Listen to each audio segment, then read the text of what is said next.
Imagine if tomorrow you woke up and discovered you no longer exist to the world. You haven't died, but you're not alive either. Your family can't touch you. Your friends can't look at you. And wherever you go, people flee in terror. This isn't science fiction. This happened to millions of people for 800 years. A simple spot on your skin was enough for you to be declared dead while living. Literally dead. They held your funeral, divided your inheritance, and sent you to a place you could never return from. And the most terrifying part, society thought it was doing the right thing, that it was God's will and that you deserved it. Today you will discover what it was like to live when your very existence was considered a sin. And why should this story give you chills? Because it's not over yet. Stay until the end and understand how fear can turn human beings into monsters, and how this still happens today, just in different ways. Do you want to know exactly how you were killed while being alive? What I'm about to tell you is worse than any horror movie, because this was real, and it could happen to anyone. You're working in the field as you've done your whole life. Your wife is pregnant with your third child. Your parents are counting on you to support them. You have plans, dreams, a whole life ahead of you. Suddenly you feel an itch on your arm. You scratch, and it doesn't stop. After a few weeks, a spot appears. Small, almost nothing. You don't even care, but your neighbor does, and he reports you. In less than 48 hours, you're being dragged to the center of the city by guards. There is no explanation, no chance of escape. There are only 3 men waiting for you. A doctor who learned medicine by reading 300-year-old books. A priest who has already decided you are a sinner, and a politician who wants to seem important. They strip you naked in front of hundreds of people, in front of your wife, in front of your children, in front of your mother. They examine you as if you were a piece of rotten meat. They poke knives into your skin. If you don't scream in pain, it's leprosy. If you scream too much, it's also leprosy. There is no way to win. They have already decided before they even see you. And then comes the part that will give you nightmares. They set a date. Not to cure you, not to help you, but to bury you alive. On the appointed day, the whole town gathers. It's a spectacle. You are the show. They dress you in funeral clothes that smell of death. They take you to a grave dug especially for you. A real grave with fresh earth, worms, and everything. They make you lie down inside it. You feel the cold earth on your back, the smell of decomposition, the humidity of death. Hundreds of people look down at you as if you were already a corpse. The priest throws the first handful of dirt on your face, then the second, the third. The dirt gets in your mouth, in your eyes, in your nose. You are literally being buried alive. And then he shouts, "Dead to the world, reborn to God." You, spitting out dirt and trembling with terror, have to answer, "I will be reborn on Judgment Day." That's it. You're dead. Your children have just become orphans. Your wife, a widow. Your parents have lost their son. Everything you built, everything you were, has just been erased. But you are still breathing. And that is the cruelest part of all. But now you have to learn to live as a dead person. And the rules of this new life were created to humiliate you with every second, with every breath. First, they pull you out of the grave and give you your undead kit. A smelly black sack to wear, a wooden cross to carry on your chest, a bell to announce your rotten presence, and a metal bowl to beg for food. But the worst part? They make you repeat an oath in front of the whole crowd.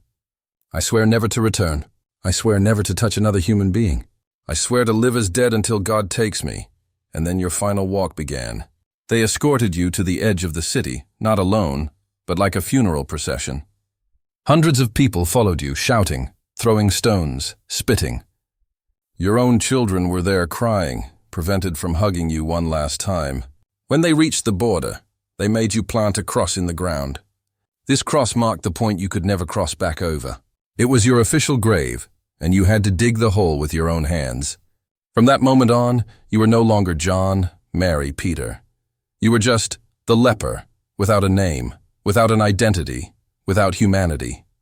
But here's what gives me the most chills. You weren't going into the void. You were going to a specific place, a place that society had built especially for people like you, a place they called a hospital, but which was actually a dump for discarded human beings. Leper colonies were not just prisons. They were laboratories of suffering, places where they tested how far human dignity could be shattered before it completely broke.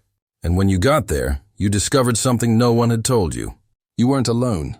There were dozens, sometimes hundreds of other people like you, people who had also died in their cities.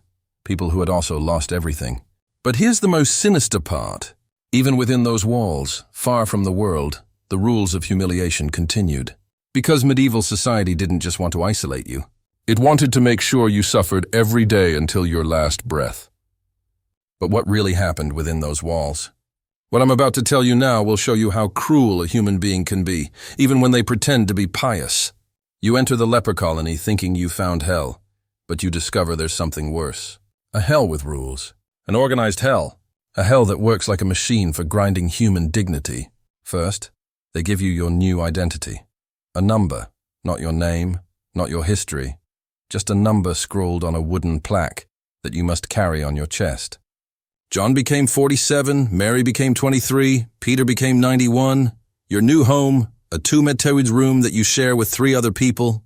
There are no windows, no ventilation, just 4 damp walls where you will spend the rest of your life, listening to the moans of others and smelling the rotting flesh. But here's what angers me the most. They created a routine as if it were a school, a monastery, a company. You wake up at 5 in the morning with the chapel bell. You pray for an hour asking for forgiveness for sins you didn't commit. You work in the fields until your hands bleed. You have a thin soup made with scraps for lunch. You work more, pray more, sleep. And in the midst of all this, you discover that there is a hierarchy. Even among the dead. Some are more dead than others. Those who arrived first order the newcomers around. Those who still have fingers order those who have already lost them. Those who can walk order those who crawl. The medical treatment. A sadistic joke. Once a week, a man who calls himself a doctor appears, looks at your wounds for 30 seconds, and gives you an ointment made with pork fat and rotten herbs. If you complain about pain, he says it's divine punishment. If you don't complain, he says the disease is killing you from the inside. But the most perverse part was the leper's mass. Every Sunday, you were forced to attend mass, but not inside the church, but through a tiny window called a squint, as if you were animals in a zoo. You would hear the priest talking about love and compassion while being treated like human garbage. And the food? Scraps, literally scraps. Hard bread that no one else wanted, rotten vegetables that were going to be thrown away, dirty water that even pigs refused. You ate like dogs, with your hands, because there weren't enough plates. But do you know what the worst moment of the day was? Visiting hour. Once a month, family members could come to see you, but they couldn't touch you, they couldn't hug you, they couldn't even get close. They stood on the other side of a gate, as if you were a dangerous animal, and cried while you begged for a last hug that would never come. And yet, even in this organized hell, something happened that no one expected, something that went against all the logic of human cruelty, the resistance of the spirit. But medieval society couldn't allow that. So, they created the most powerful weapon of all. They made God their accomplice. Do you want to know why society did this? Why it treated people like you worse than animals? The answer will make you angry, because they thought they were saving their own souls. Every Sunday from the church pulpits, the priests would shout the same thing. Leprosy is divine punishment.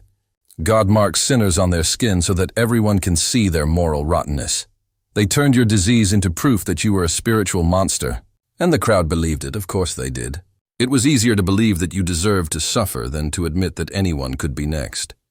It was more comfortable to think that God had a plan than to face the reality. Life is unfair, and disease does not choose saints or sinners. But here is the most sinister part. The more you suffered, the more righteous they felt. Your pain was proof that the system worked. Your isolation was proof that God approved. Your misery was proof that they were good people. And when the Black Death arrived in 1347, killing a third of Europe, do you know what happened? They looked for culprits. And guess who was at the top of the list? You, the lepers. Suddenly isolating you was no longer enough. Now you were conspirators, poisoners, allies of the devil. In 1321, in France, they started burning lepers alive in public squares. Entire crowds gathered to watch people like you being tortured to death. And do you know what's most revolting? They prayed while they did it. They sang religious hymns while your flesh burned. They thanked God for allowing them to cleanse the world of your evil presence. The church not only allowed this, it encouraged it. It created laws saying that lepers could not be buried in sacred ground, that they could not inherit anything, that they could not get married, that they could not have children, that they could not even die with dignity. You were officially less than human, less than an animal, because even animals had the right to a decent burial. And the most frightening thing, they documented everything. They wrote manuals on how to identify lepers. They created detailed laws on how you should be treated. They made it a science, a religion, a holy crusade against difference. But if you think this was just a medieval thing, that humanity evolved, that it learned its lesson, prepare to discover that you are very, very wrong. Because if you think humanity learned anything from the Middle Ages, what I'm about to tell you now will prove that we have actually gotten worse. 19th century, the era of science and progress. They discovered that leprosy was caused by a bacterium, not by sin. Finally, reason had defeated superstition, right? Wrong. They took this scientific discovery and used it to justify an even greater cruelty. If before you were isolated in leper colonies near cities, now you would be banished to islands. Islands in the middle of the ocean, islands where no one could ever escape, islands where you would die completely forgotten by the world. Molokai, in Hawaii, 1866. Imagine the scene. You are living your normal life when armed men invade your house. There is no trial, no ritual, just a medical diagnosis and a one-way ticket to hell. They throw you on a boat. The trip lasts for days. You don't know where you're going. You don't know if you'll ever come back. You don't even know if you'll survive. And when they finally arrive, they push you into the water and say, swim to shore or drown. We don't care. On the beach, hundreds of people like you, abandoned, without food, without shelter, without hope. The American government said, you're nature's problem now. If you survive, you survive.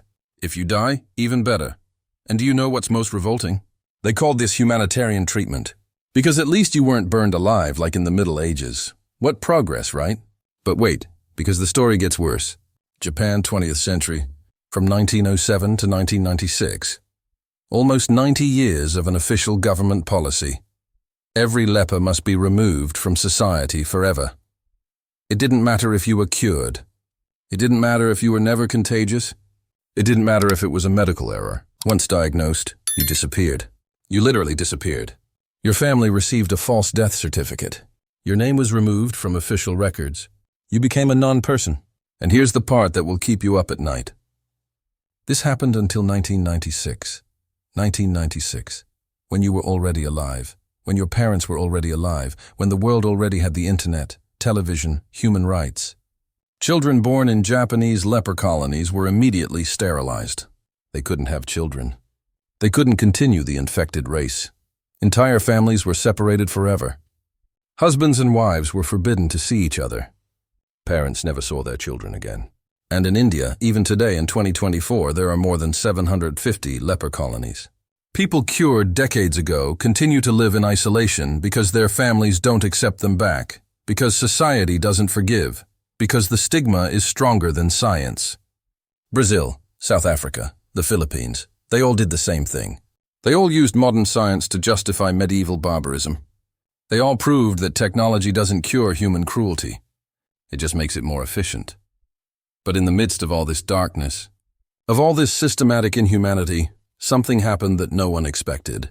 Something that proves that even in hell, humanity finds a way to survive. And what I'm about to tell you now will move you more than any movie, because in the midst of the most absolute cruelty, something sprouted that no government, no church, no society could destroy. Love. Molokai, that prison island in Hawaii that I mentioned. In 1873, a Belgian priest named Damien arrived there. He was not forced. He was not condemned. He chose to go. He chose to live with the lepers. He chose to die with them. And when he arrived, he found something that no newspaper, no government, no doctor had reported. A community, people who had lost everything, but who still shared the little they had. Parents who couldn't hug their children, but who sang to them from the other side of the fence. Women who had no fingers, but who still made straw dolls for the children. Father Damien lived for 16 years in Molokai. He built houses with his own hands, planted gardens, took care of wounds, hugged those no one else would hug. And when he himself contracted leprosy, do you know what happened? The community took care of him. People whom society called the living dead showed more humanity than the whole world. In the medieval leper colonies, the same thing happened. There were people who taught children to read using sticks in the dirt. There were those who made music with pieces of metal and wood. There were those who took care of the gardens, transforming places of death into small pieces of paradise. And do you know what moves me the most? The letters. Thousands of letters written by lepers over the centuries. Letters to children they couldn't see. Letters to spouses they couldn't touch. Letters to parents they couldn't hug. A letter from 1456 written by a woman named Agnes said, "My dear son, I know I cannot give you what other mothers give. I cannot hug you, I cannot kiss you, I cannot protect you, but I can love you. And no one can take that away from me." In the 20th century Japanese leper colonies, couples who were separated by the government wrote secret letters for 50 years. 50 years! The letters were sent through nurses who risked their jobs to deliver messages of love. Some met only once a year for 15 minutes, separated by a gate, and considered that the happiest day of their lives. And there were the silent saints, people like Saint Radegunda, who washed the feet of lepers with her own hands. Like Saint Angela of Foligno, who kissed the wounds of lepers to show that they were still worthy of love. Like thousands of anonymous people who risked their lives to bring food, medicine, and affection. But the story that touches me the most is of a colony in India in the 1980s. There was a man there named Raman who had lost both his hands and both his feet. He would crawl on the ground to take care of an orphaned girl who also had leprosy. Every day he would go to the garden, crawling among the plants to pick vegetables for her. Every day he would tell her stories to help her sleep. Every day he proved that love is stronger than any disease. When asked why he did it, he replied, "Because someone needs to remind this child that she is human." And that is what no government, no law, no society has managed to kill. The certainty that we are human, that we deserve dignity, that we deserve love, that we deserve to exist. But today, in 2024, have we learned this lesson? Have we stopped creating new lepers? Or have we just changed the marks, changed the diseases, changed the names, but continued to do the same thing? And that is what frightens me most about this whole story. Because when you look around today, when you really pay attention, you realize that we haven't evolved. We have only changed the labels. We no longer call it leprosy. Now we call it addict, homeless person, illegal immigrant, mentally ill. We no longer perform death ceremonies. Now we just look away, cross the street, close the car window. We no longer build leper colonies. Now we build slums, favelas, refugee camps, places where we hide the people we don't want to see, places where we deposit the different so we don't have to deal with them. And do you know what the most frightening part is? We still use the same argument. We no longer talk about divine punishment, but we talk about merit, about effort, about personal choices. As if poverty were a choice, as if mental illness were laziness, as if being born in a certain place were your fault. Look at social media. Look at how we treat those who are different. Look at how we isolate those who think differently, who live differently, who love differently. We no longer use bells to announce their arrival, but we use likes, shares, comments to mark who should be excluded. And the worst, we still think we are the good guys in the story. We still think we are doing the right thing. We still think they deserve to be where they are. I spent months researching this story, talking to descendants of lepers, visiting old leper colonies. And one thing they all told me was the same. What hurt the most wasn't the disease. It was the look. It was the certainty that people saw us as less than human. And that look, that certainty still exists. You can see it today in the way we treat the homeless person on the corner, in the way we talk about the neighbor who lost their job, in the way we judge those who can't fit into our standards. Leprosy today has a cure. It takes 6 months of treatment, and the person is completely cured. But there are still 200,000 new cases a year, not because we don't know how to treat it, but because people are afraid to seek help. They are afraid of the stigma. They are afraid of being marked as lepers. In India, in Brazil, in Indonesia, there are still thousands of people cured for decades who live in isolation because their families don't accept them back, because society doesn't forgive, because fear is stronger than science. This makes me think, how many modern lepers do we create every day? How many people do we isolate, marginalize, dehumanize? How many times are we the medieval tribunals that decide who deserves to exist and who doesn't? The question that remains unanswered is, if tomorrow you are diagnosed with something that society considers impure, dangerous, undesirable, how would you like to be treated? And more importantly, how are you treating the lepers of today? This question doesn't leave my head, and I hope it doesn't leave yours either. Because this story is not about the past. It's about us. It's about now. It's about the choices we make every day when we meet someone who is different, who suffers, who doesn't fit into our perfect world. Look, if this video made you think even just a little about how we treat those who are different today, do one thing. Leave a like. It's not just for the algorithm. It's so that more people see this, so that more people ask themselves, am I also being a medieval tribunal? And I want to know, who are today's lepers? Whom is our society isolating, marginalizing, dehumanizing?